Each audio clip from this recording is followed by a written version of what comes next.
जय श्री कृष्णा। कार्तिक मास की कथा सुनने से पहले चैनल को सब्सक्राइब एंड वीडियो को लाइक करें। यह कहानी एक बुढ़िया मैया की है। किसी गांव में एक बुढ़िया रहती थी और वह कार्तिक माह का व्रत रखा करती थी। उसके व्रत खोलने के समय कृष्ण भगवान आते थे और एक कटोरा खिचड़ी का रखकर चले जाते थे। बुढ़िया के पड़ोस में एक औरत रहती थी। वह रोज यह देखकर ईर्ष्या करती थी कि इसका कोई नहीं है, फिर भी इसे खाने के लिए खिचड़ी मिल जाती है। एक दिन कार्तिक महीने का स्नान करने बुढ़िया गंगा गई। पीछे से कृष्ण भगवान उसका खिचड़ी का कटोरा रख गए।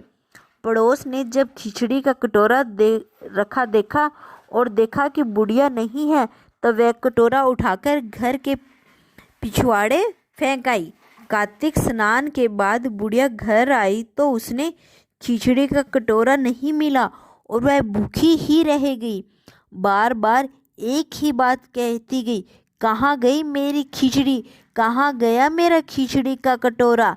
दूसरी ओर पड़ोसन ने जहाँ खिचड़ी गिराई थी वहाँ एक पौधा उग गया जिसमें 2 फूल खिले।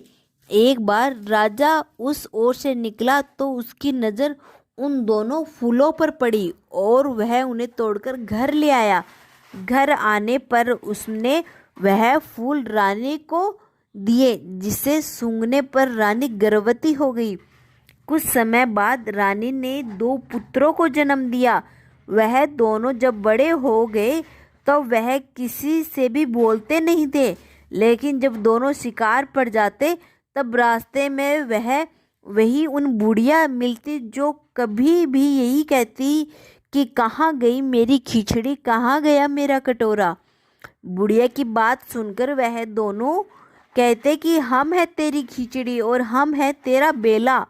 हर बार जब भी वह शिकार पर जाते तो बुढ़िया यही बात कहती और वह दोनों वही उत्तर देते। एक बार राजा के कानों में यह बात पड़ गई। उससे आश्चर्य हुआ कि दोनों लड़के किसी से नहीं बोलते, तब वह बुढ़िया से कैसे बात करते हैं। राजा ने बुढ़िया को राजमहल बुलाया और कहा कि हमसे तो किसी से दोनों बोलते नहीं हैं, तुमसे यह कैसे बोलते हैं। बुढ़िया ने कहा, महाराज मुझे नहीं पता कि ये कैसे मुझसे बोल लेते हैं। मैं तो कार्तिक का व्रत करती थी और कृष्ण भगवान मुझे खिचड़ी का बेला भर कर दे जाते थे। एक दिन मैं स्नान कर वापस आई तो मुझे खिचड़ी नहीं मिली। जब मैं कहने लगी कि कहाँ गई मेरी खिचड़ी और कहाँ गया मेरा वेला, तब इन दोनों लड़कों ने कहा कि तुम्हारी पड़ोसन ने तुम्हारी खिचड़ी फेंक दी थी तो उसके 2 फूल बन गए थे।